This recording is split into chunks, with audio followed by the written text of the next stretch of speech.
নিলে বৌদি, তুমি আমাকে যে 500 টাকাটা ধার দিল এটা সেও 500 টাকা, আর এও 500 টাকাটা তুমি রাখো। এই ঠাকুরপো, তোমাকে তো আমি 500 টাকা দিচ্ছি, তুমি আবার বেশি করে 500 টাকা দাও ওটাকে নি আমাকে। আরে বৌদি, তুমি যে 500 টাকাটা আমাকে দিল না, সেও 500 টাকাটা বাচ্চা বাড়ছে, এও 500 টাকাটা। আচ্ছা আচ্ছা, বুঝতে পারছি। তাহলে তোমাকে ঠাকুরপো আমার টাকা দেওয়ার লাভ হয়ে গেছে। আরে বৌদি, তুমি কি শুধু একা? আজ পর্যন্ত জানলে জানলে আমাকে টাকা দিচ্ছে না, তানকে প্রত্যেকের লাভ হয়েছে। আচ্ছা ঠাকুরপো, তুমি যে আমার গাড়িতে 500 টাকা ধার নিল, কি জন্য ধার নিল? আরে বৌদি, তোমার কাছে যে 500 টাকাটা লিয়া গেলি না, সেও 500 টাকাটা হোলির সময় মেলায় গিয়া আমি একটা ট্যাটু বানাইছি। এই দেখো ইউটিউবের ট্যাটু। এও ট্যাটু দেখিয়া ইউটিউবের মালিক আমার কাছে আসলা, আইসা আমাকে একটা টাকার বাচ্চা বাড়া মেশিন দিয়ে গেছে। ও আচ্ছা আচ্ছা, সেও মেশিন দিয়ে তাহলে তুমি টাকার বাচ্চা তুলছো? একদম ঠিক ধরছো বৌদি।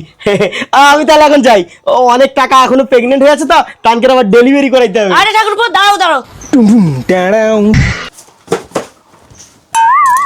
এলাও ঠাকুরপো, এতে 50,000 টাকা আছে, এও টাকা গুনা দিয়া বাচ্চা তুলিয়া আমাকে ডবল করে দিয়ে যাবো।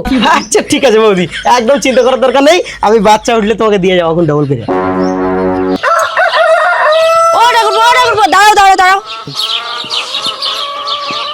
কি গো, কাই গেল গো?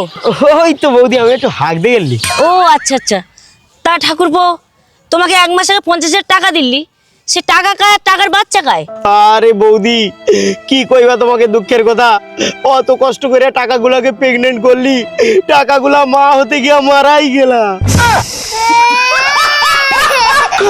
এ বৌদি, কি কইবা দুঃখের কথা, আজ 1 মাস ধরিয়া ওই টাকাগুলোর জন্য আমি যে কি কষ্ট পাইছি, আমার চোখের সামনে টাকাগুলা কি করে মারা গেলা। আর ঠাকুরপো কাঁদনি, যা হওয়ার তো হয়ে গেছে, হয়তো টাকাগুলার ও পর্যন্ত আয়ু ছিল। কি